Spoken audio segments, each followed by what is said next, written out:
Hello, I'm Dr. Brian McDonough. A couple of really important points to talk about today. First of all, the Johnson & Johnson vaccine, the results came out. You might look at it and go, wait a minute. Moderna's 94%, 95%, Pfizer's 94%, 95% effective, and this Johnson & Johnson doesn't approach those numbers. Why would I want that vaccine? Well, the reality is this. You want the first available vaccine because what you don't want to do is get COVID and be unprotected, especially if you're in a high-risk group. And even if you're not in a high-risk group, you still can have long-term problems just because of the aggressiveness of this virus. If you have a vaccine, the vaccine might not prevent you from getting the virus, but if you get the virus, it's far less likely that virus will put you in the ICU, put you in a ventilator, or kill you. And that's really what we're looking at here. If you're going to get the virus, you want to be one of those people who has a small battle with it. And that's what the vaccines will provide. That's what flu shots provide. And that's where we are right now. We just got to get the vaccine out. So the fact that there's a new vaccine that will probably get approval, that's one dose, will add to the weapons we have to get 330 million people in this country and people throughout the world, since we're all in this together, vaccinated. That's why I like it.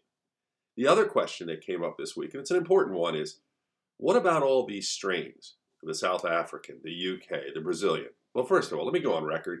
I'd rather call them by a number, call them 110, 504, I don't care.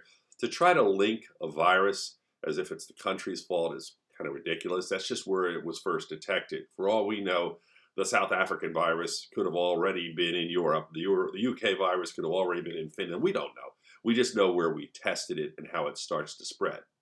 But that aside, what about these mutations, and will the vaccines work? Well, first of all, the vaccines will work to an extent. They are going to protect you against any form of COVID because you get this built-in antibodies. We also know if we keep testing viruses to make sure what strains we're dealing with, we can actually, especially with the mRNA vaccines, make a vaccine that is specific for the virus du jour.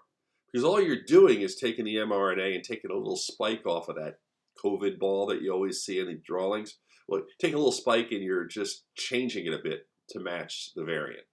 So what I will predict, which I'm not really predicting, it's all very logical, is that we'll probably be getting booster vaccines once we're all vaccinated. That's probably going to happen for a while, much like you get flu shots. But the bottom line here is, get the vaccine you can.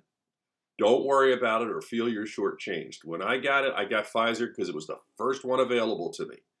I don't own stock in Pfizer, don't care about Moderna. The bottom line is I just got what was available. I'd advise you to do the same. And one last thing, make sure you wear a mask after you have the vaccine. For one reason, it protects you. Although your chances are already far reduced, it protects you. But more importantly, it protects other people who haven't been vaccinated. Because remember, if you're vaccinated, you're probably going to get a virus that will affect you in such a way that you're either asymptomatic or have minimal symptoms, which means you'll be out and about. If you're out and about, you can spread that virus. That's why, for others who haven't been as fortunate as you to get the vaccine, you need to wear the mask.